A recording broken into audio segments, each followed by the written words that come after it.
all you need to know, the Bloomberg Quint podcast that prepares you for the day's business. Good morning. You're listening to the daily morning update from Bloomberg Quint, and I'm Alex Matthew. Today is the 6th of August. Now, despite everything that was happening across the world yesterday, most eyes were turned inward. The Rajya Sabha voted to approve the Jammu and Kashmir Reorganization Bill 2019. It was passed by 125 votes in favour to 61 against. As a result, the state of Jammu and Kashmir will now be divided into two union territories. One without a legislature will be Ladakh, and the other with a legislature will be Jammu and Kashmir. The Rajya Sabha also voted to adopt a statutory resolution that recommends the President abrogate or modify Article 370 of the Indian Constitution that gave special status to Jammu and Kashmir. Home Minister Amit Shah, defending his government's move, argued that in over 70 years, despite several efforts to bring peace and progress to the state, especially to the troubled Kashmir Valley, none had succeeded. He requested the House to give his government an opportunity to mainstream Kashmir, promising its youth economic opportunities. He promised that the troubled region would be given full statehood at an appropriate time when normalcy returns. On to the other top news. India's plan to sell its debut sovereign bonds overseas is at a nascent stage, according to Finance Minister Nirmala Sitharaman, and this signalled that the government is in no hurry to raise foreign currency debt. At a press conference on Monday, she said that the bond issue had not gone further than the announcement that she had made during her budget speech about a month ago. The Indian Meteorological Department has said that the monsoon deficit in India has been reduced on account of what it called the very good rainfall in central parts of India and the northern peninsula, which includes Maharashtra. The deficit is 7.3% compared to the 18% almost 2 weeks ago, A.K. Srivastava, who is head of Climate Research Division at the Weather Agency, said.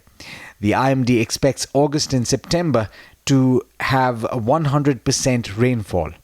In more trouble for Yes Bank, global rating agency Moody's reiterated its decision to keep its ratings under review for downgrade for the second time in under 2 months. It cited the worsening asset quality and higher exposure to non-banking finance companies. In the international space, analysts continued to warn about the dangers of an escalating trade war on Monday as China moved to strike back at the US. The Chinese central bank yesterday morning allowed the yuan to fall below the 7 per dollar mark, a move that had a cascading effect across markets. President Donald Trump tweeted about China and the Fed on Monday morning, saying, and I quote, "China dropped the price of their currency to an almost historic low. It's called currency manipulation. Are you listening, Federal Reserve? This is a major violation which will greatly weaken China over time," unquote. And while it may indeed weaken China over time, the effect in markets was more immediate. More than $700 billion was wiped from the value of US equities on Monday. The S&P 500 and Dow declined nearly 3% each, while the Nasdaq dropped 3.5%. Benchmark 10-year Treasury yields fell to their lowest since 2016 and gold rallied. In Asia, the plunge in equities continues this morning with the Nikkei in Japan down by 2.6% in early trade. The Australian benchmark and the Kospi in South Korea were also trading with sharp cuts. Indian markets weren't spared the brunt of what was happening globally. The Indian rupee weakened to an over 5-month low yesterday. It opened at 70.28 to the dollar and weakened through the trading session. It closed 1.6% weaker at 70.73 to a dollar. In the equity market, the benchmark Nifty and Sensex ended over 1% lower. Foreign institutional investors continued selling at a rapid pace. They net sold another 2,000 crore rupees worth of equity in yesterday's session, according to provisional data. With that, it's over to Darshan Mehta for the trade setup for the day in India. Morning, Darshan. How are we looking today? Hi Alex, good morning. Good morning everyone. We are bracing ourselves for a big impact today. The global indices are down. The US markets were down significantly. Asia has started negatively. The SGX Nifty as of now is indicating almost a 3-point drop. So there is enough pain in the market.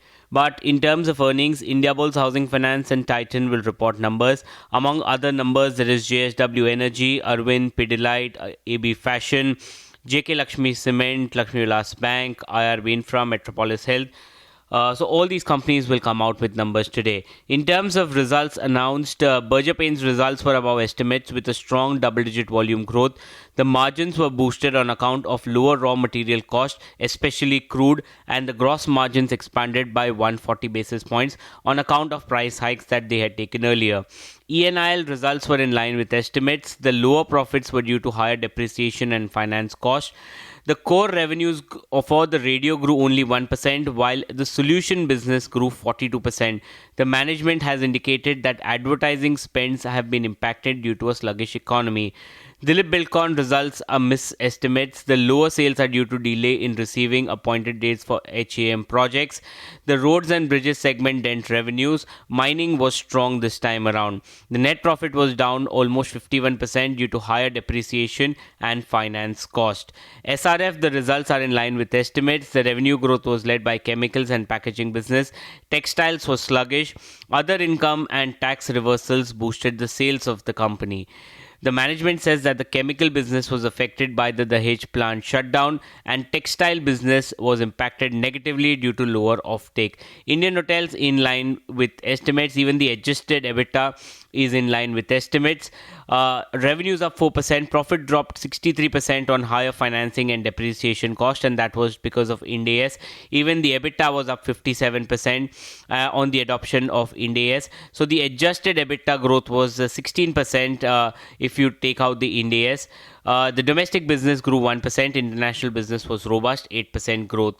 KEI Industries results were in line with estimates. The cables and EPC businesses did well.